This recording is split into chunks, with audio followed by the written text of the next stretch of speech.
Tajland je zaista fantastična zemlja.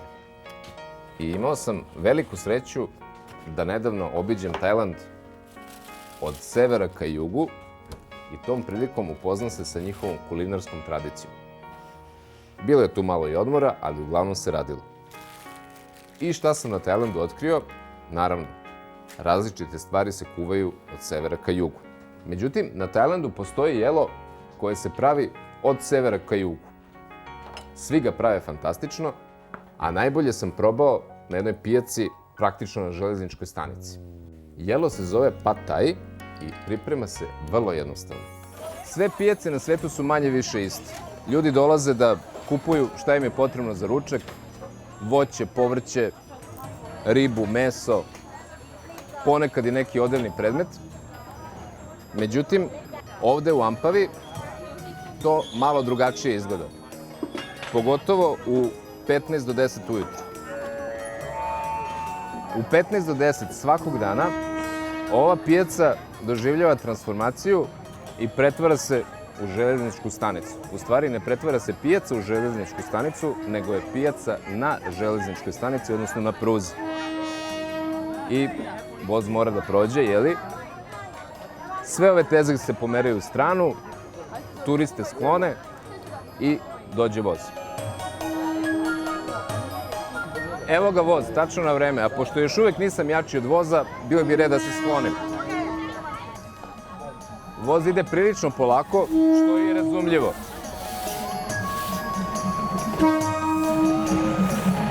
Ova pijaca je došla posle voza, pruga je napravljena početkom 20. veka, a pijaca je tu zadnjih 30 godina.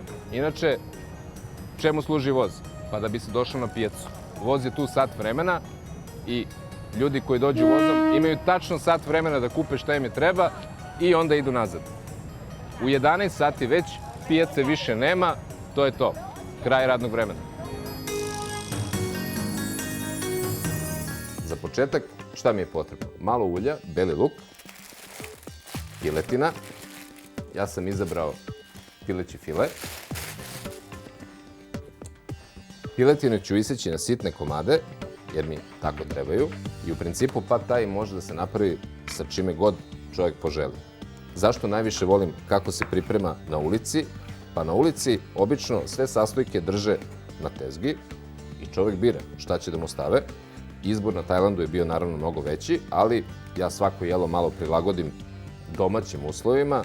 Piletina mi je tu negde najpribližnija našem ukusu, može da se pravi s račićima, može i bez mesa, sa tofuom, ali danas Pad Thai sa piletinom.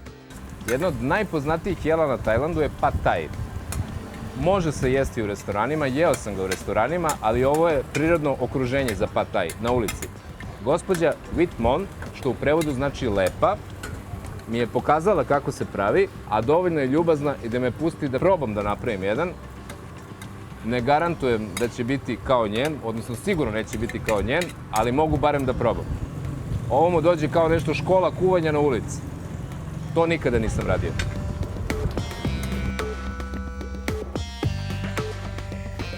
Pošto odmah krećem sa pripremom, treba mi kecelja.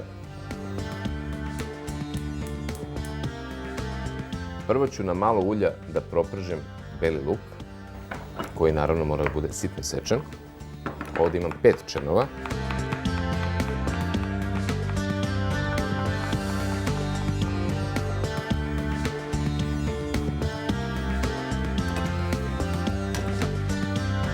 Na Tajlandu se ovo naravno ne radi u tiganju, oni imaju velike ploče, zagrejane ploče i tu mogu da prave puno Pad Thaia u isto vreme. Ovo je kisela rotkva, ok, luk, tofu, malo ulja. Beli luk ne mora nešto dugo unapred da se prži, pošto odmah za njim dodajem i piletinu koju sam isekao na trake. I još jedna stvar, na Tajlandu nikada ne stavljaju ovoliko mesa u jelo, prosto nema ga dovoljno, a i to nije način na koji oni pripremaju hranu. Meso je nešto što ide uz jelo, dakle uz rezance, uz pirinač, u ovom slučaju pirinčane rezance, a ne obrnuto kao kod nas. I još jedan detalj. Kada se ovo radi na Tajlandu, radi se sa 2 lopatice i to obično izgleda ovako.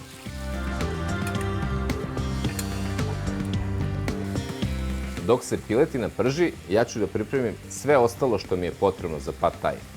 Ovde imam već pirinčane rezance. One se potope u vrelu vodu, ostave se pola sata, dakle ne kuvaju se, da omekšaju. I dodatno ću da ih termički obradim kad ih budem dodao u jelo. Treba će mi 2 jaja, jer je sastavni deo pad thaija nešto što bismo mi jednostavno nazvali kajgan.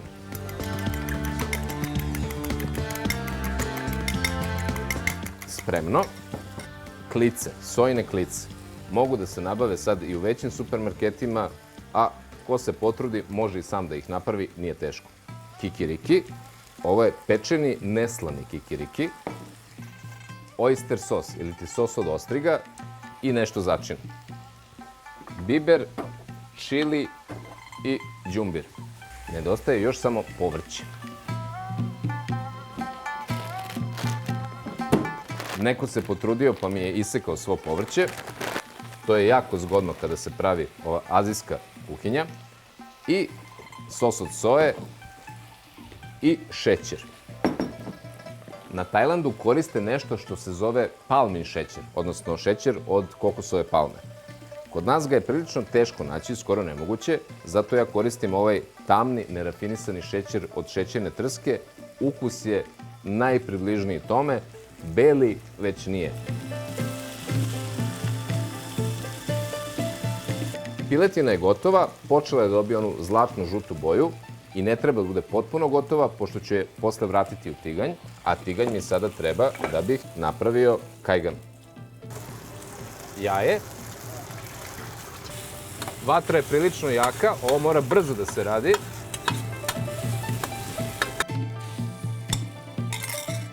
I odmah krećem da mešam, jer mi u principu ne treba omlet, nego kajgan onako, što kažu naše domaćice, u dronjcima. Ja sam na Tajlandu imao fantastičnu priliku da ovo naučim od majstora. Jedna gospođa koja ima tezgu vrlo blizu Rom Hub pijace, vrlo strpljiva, dozvolila mi je da na njenoj tezgi probam ovo da napravim. Čini mi se da je nisam razočarao. Čini mi se da sam brzo naučio barem ove osnovne stvari. Vreme je da dodam i pirinčane rezance. Ovde ih imam malo više nego što mi je treba, trenutno, ali ja pravim verziju pad thaija na srpski način, sa više mesa, više povrća, a manje ovih pirinčanih rezanaca, uz primetbu da ako neko nema pirinčane rezance, može ovo da uradi sa špagetama. Jedino treba voditi računa da špagete ne budu potpuno kuvane, jer će se onda u ovoj fazi raspasti. Jedino je trik ovde sada pomešati sve ovo, da bude podjednako na sve strane i rezanaca i mesa i jaja. I sada klice. Ove sojine klice i klice uopšte su veoma zdrave, tako da ih ne treba izbjegavati, čak naprotiv, treba ih uvrstiti u ishranu, bilo da neko voli azijsku kuhinju ili ne. Povrće. Neću iskoristiti celo ovo pakovanje, pola će mi biti dovoljno i ovde zaista ima sve što mi je potrebno za fantastičan pad thai. Sada je već vreme i za začine, pre svega čili papričica ljuta, tamo se vrlo često koristi čili papričica. Tajlandska kuhinja je u principu vrlo pikantna, dakle ljuta papričica čili po ukusu, malo đumbira, oko pola kašičice i sos od ostriga, otprilike 2 kašičice. Kakav ukus ima sos od ostriga, mora da se proba. Teško ga je opisati, ali daje specifičan ukus većini azijskih jela. Soja sos, odnosno sos od soje, 2 kašike.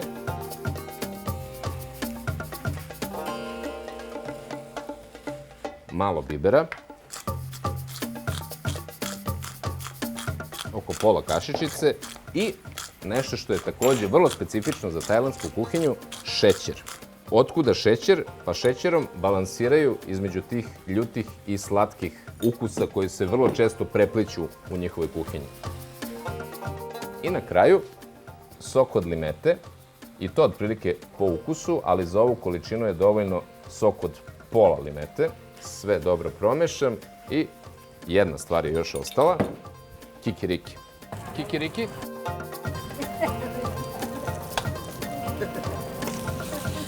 Koristio sam prste, to se ne radi. Ne treba mi mnogo, otprilike jedna šaka. Dakle, neslani pečeni kikiriki, krupno mleven.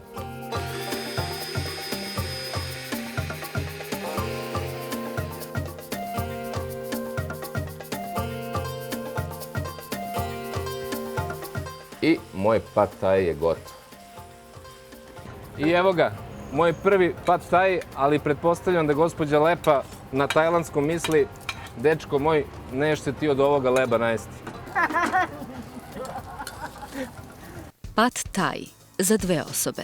100 grama pirinčanih rezanaca, 5 čena belog luka, 400 grama piletine, 2 jaja, šaka mlevenog neslanog pečenog kikirikija, 250 grama kineske mešavine, 50 grama sojinih klica, 3 kašike ulja, 2 kašičice sosa od ostriga, 1 kašičica tamnog šećera, 1 kašičica soja sosa, pola kašičice bibera, pola kašičice đumbira, sok od pola limete, tucana ljuta paprika, čili paprika po ukusu.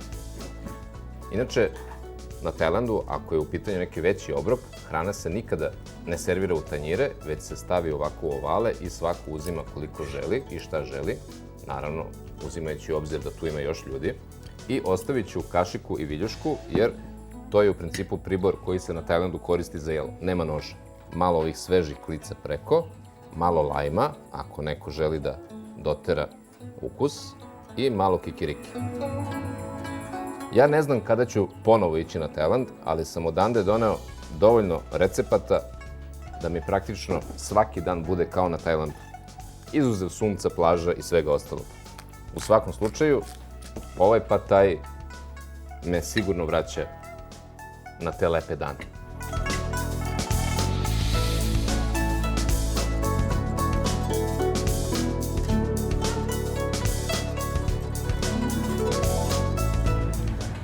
Probat ću da nađem žrtvu za ovaj moj pad thai. Nadam se da će biti uspeha. เนี่ยอะไรโอ้ผัดไทย Chi mai crab? ชอบโอ้โหอร่อยมากนี่ทำเองยูทูบ Yeah? โอ้ทรายนะ First time. ก็โอเคนะได้ It's okay? โอเค Oh, thank you. Very kind. Very kind. Ukus domaće hrane nekad radi kao vremeplov. Vrati nas brzinom svetlosti, protivno zakonima fizike, pravo do baš te majčine domaće pite od šljiva pre mnogo godina. Brka će se baviti takvim kršenjem zakona nauke, a sve to u čast jednom velikom Srbinu, Mihajlu i dvorskom Pupinu.